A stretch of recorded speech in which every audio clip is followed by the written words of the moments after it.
একটা সময় আমি কোনো একজন স্যারের ক্লিনিকে জব করতাম। তো সেখানে দেখতাম যে একজন মানুষ কি পরিমাণ সাফার করে, একজন মানুষ দাঁত নিয়ে কি পরিমাণ কষ্ট পায়। এলোমেলো দাঁতের কারণে অনেক ছেলে মেয়ে হাসতে পারে না, পাশাপাশি নিজেকে লুকিয়ে রাখে। তখন মনে হলো মানুষের মুখে হাসি ফোটানোর যে সুন্দর কাজটা, সেই কাজটা আমি করব। সেই উদ্দেশ্যেই আজকের টুডেজ ডেন্টিস্ট্রি।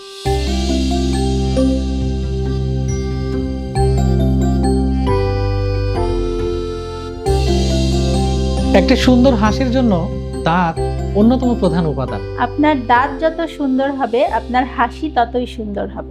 আমি doctor Mohammad Abdul Aziz Sohel, BDS from Dhaka dental college, MS orthodontics, Bangladesh medical university and chief consultant today's dentistry. আমি doctor Nazia Parvin, BDS from Rajshahi medical college dental unit, MS in conservative dentistry and endodontics from Bangladesh medical university. বর্তমানে কর্মরত আছি today's ডেন্টিস্ট্রিতে consultant হিসেবে।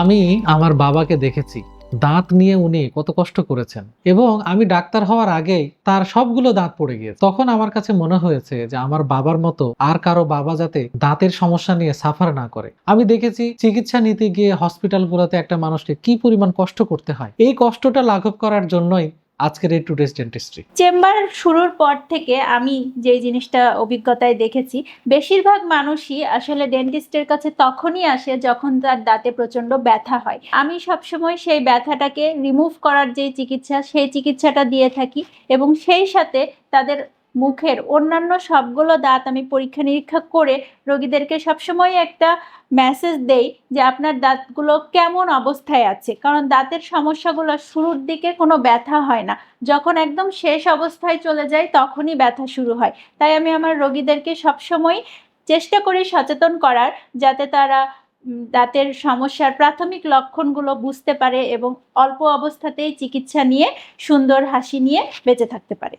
আমাদের মুখে 32টি দাঁত আছে, এবং এই 32টি দাঁতকে যখন আমরা প্রতিদিন ব্রাশ করি, কোনো না কোনো দাঁত আনটাচ অবস্থায় রয়ে যায়। এবং এই দাঁতগুলোকে যদি আমি সঠিকভাবে পরিচর্যা করতে চাই, তাহলে আমাকে অবশ্যই একজন ফ্যামিলি ডেন্টিস্টের অধীনে ফলো আপে থাকতে হবে।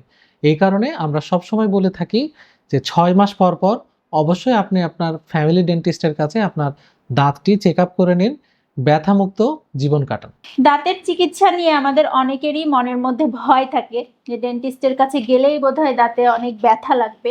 আসলে এই ব্যাপারে আমি বলতে চাই যে বর্তমান ডেন্টিস্ট্রিতে এত বেশি আধুনিকায়ন হয়েছে যে এখন আসলে দাঁতের চিকিৎসা করার সময়ও কোনো ব্যথা লাগে না। আমি আমার রোগীদেরকে একদম পেইনলেস ভাবে রুট ক্যানেল চিকিৎসা করে দিই, তাদের কোনোই ব্যথা লাগে না। একজন বিশেষজ্ঞ ডেন্টিস্ট হিসেবে আমি বলতে চাই, আপনার যে দাঁতটি নষ্ট হচ্ছে সেই দাঁতটিকে যেমন সারিয়ে নেওয়া প্রয়োজন, এবং বাকি যে দাঁতগুলো, এই দাঁতগুলো যাতে নষ্ট না হয় সেই দিকে গুরুত্ব দেওয়া প্রয়োজন। টুডেজ ডেন্টিস্ট্রিতে আমরা আপনার নষ্ট দাঁতটাকে যেরকম সারিয়ে তুলি, এবং বাকি দাঁতগুলো যাতে রোগমুক্ত, ব্যথামুক্ত এবং সুন্দর থাকে, সেই কাজটি প্রতিনিয়ত করে যাচ্ছি।